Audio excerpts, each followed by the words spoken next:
The Constituent Assembly spent many days discussing the powers of the central government versus those of the state government.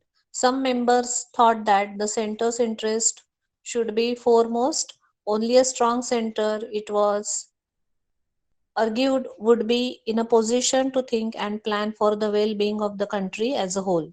Other members felt that provinces should have greater autonomy and freedom, means states. States should be given freedom or some rights, huh, to implement their rules and to administer their own provinces. But mostly the all major powers will be in the center. A member from Mysore feared that under the present system, democracy is centered in Delhi and it is not allowed to work in the same sense and the spirit in the rest of the country. A member from Madras insisted that the initial responsibility of the well being of the people of the provinces should rest with the provincial governments. Means it is all he wanted to suggest that the state and its people and their well-being will be taken care by provincial government or the state government. He was insisting that. Okay, the constitution sought to balance these competing claims by providing three lists of subjects: union list with subjects such as taxes, defense and foreign affairs. This is very important. That day also I have highlighted. Okay, because in grade 10 we are learning this right now. So, a union list with subjects such as taxes, defense, and foreign affairs means the decisions related to defense or foreign affairs or related to tax will be taken care by the union government or the central government. Now, you might all aware about the China, how they are attacking and how they want to capture our land and what all activities are going on the border Leh Ladakh. Huh? So that all come under defense and foreign affairs, so that is all taken care by the union list, which would be exclusive responsibility of the center. A state list of subjects such as education and health, which would be taken care of principally by the states. आता स्टेट्सच्या under काय responsibilities दिल्या आहेत त्यांनी, तर education and health, and a concurrent list under which would come subjects such as forest and agriculture. Means if there is any sort of issue related to forest and agriculture, now here both state and both union they will interfere and they will come up with the solution and will sort out that. Okay, so it is a joint responsibility in the subject such like forest and agriculture. So these are the three different authorities and their own roles, what they have to look for. So that is mentioned in this paragraph, so which I have highlighted and I'm repeating, it is very important. Okay, next, another major debate in the Constituent Assembly concerned language. Many members believe that the English language should leave India with the British rulers. Its place, they argued, should be taken by Hindi. However, those who did not speak Hindi were of a different opinion. Speaking in the assembly, T.T. Krishnamachari conveyed a warning on behalf of people of the South, some of whom threatened to separate from India if Hindi was imposed on them. A compromise was finally arrived at, namely that while Hindi would be the official language of India, English would be used in the courts, the services, and communications between one state and another. So, this is the best solution they come up with, where English would be used as an official language. Many Indians contributed to the framing of the constitution, but perhaps the most important role was played by Dr. B.R. Ambedkar, who was the chairman of the drafting committee and other whose supervision the document was finalized. In this final speech, in his final speech to the Constituent Assembly, Dr. Ambedkar pointed out that political democracy had to be accompanied by the economic and social democracy. This we have discussed in the previous lecture, and many of you written answer on it also. But the answer I am not satisfied with. You can elaborate that answer. To many of you, I have given a comment like that. Can elaborate the answer. So try to elaborate it, because this question might come for 3 marks. So whatever answer you have given is not sufficient. So refer the textbook and do it.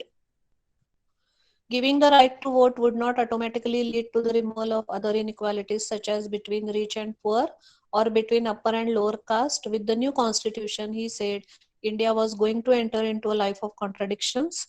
In politics, we will have equality, and in social and in economic life, we will have inequality. In politics, we will be recognizing the principle of one man, one vote, and one value. In our social and economic value, we shall, by reason of our social and economic structure, continue to deny the principle of one man, one value. So, this is the important part which should get covered in the answer. Now, how were states to be formed? Now, next challenge. Now we have to make different states. So, what are the problems in uh, doing this? So, we will read it out.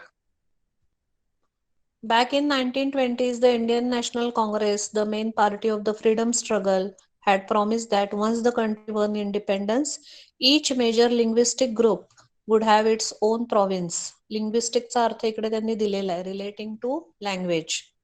However, after independence, the Congress did not take any steps to honor this promise.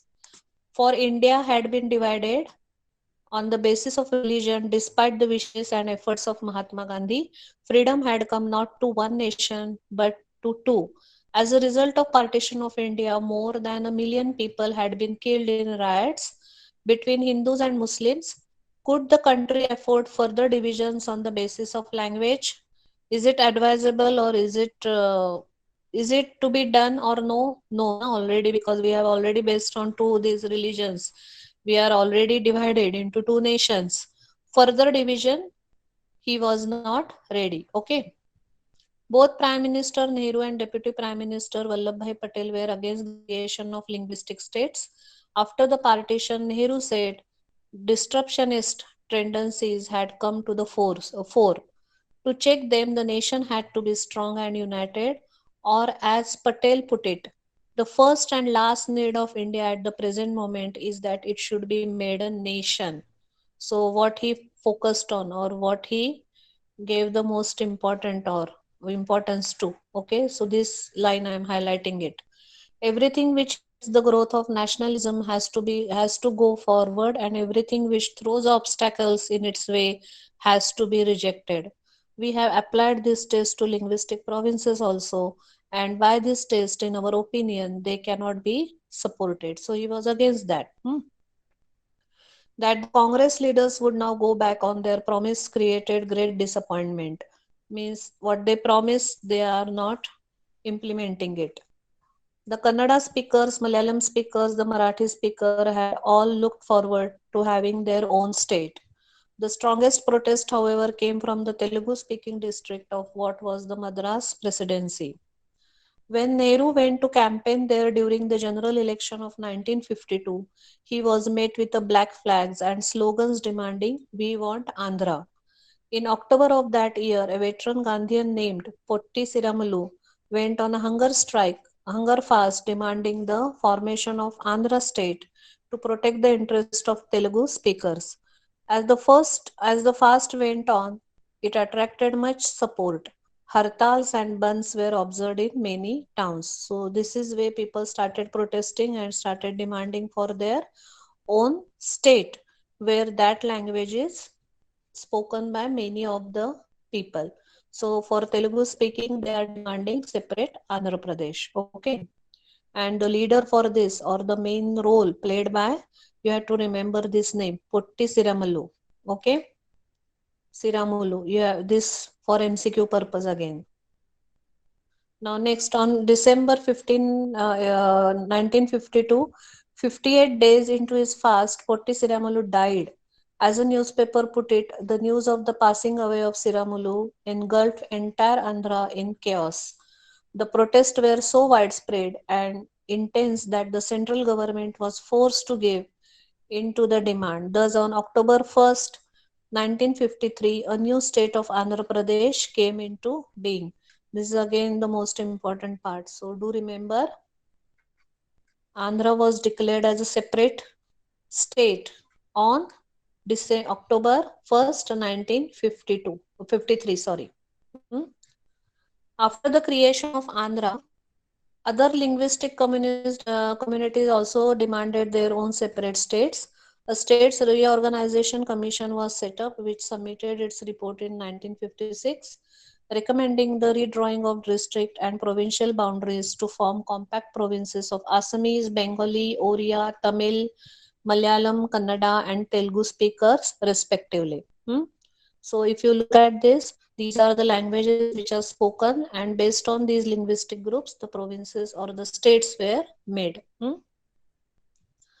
The large Hindi speaking region of North India was broken into several states.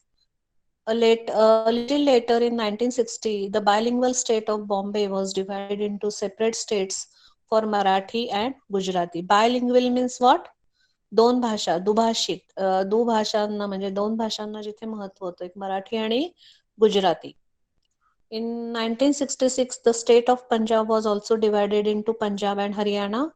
The former of the Punjabi speakers, who were also mostly Sikhs, and the later the rest who spoke not Punjabi but versions of Haryanvi and Hindi. Okay, so look at the map how it is divided into different states, Indian provinces and princely states before 14th August 1947. So princely states and British India, I have explained you the meaning, what it is.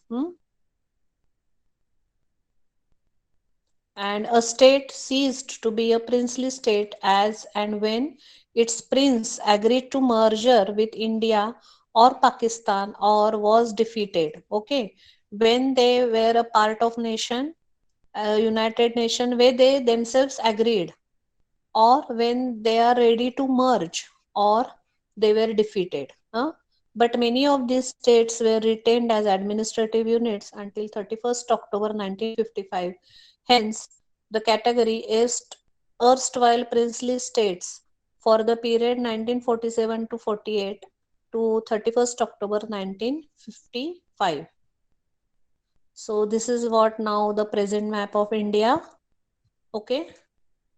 Now we have two more. We have come up with uh, additions of states. Now together we have 29 states now.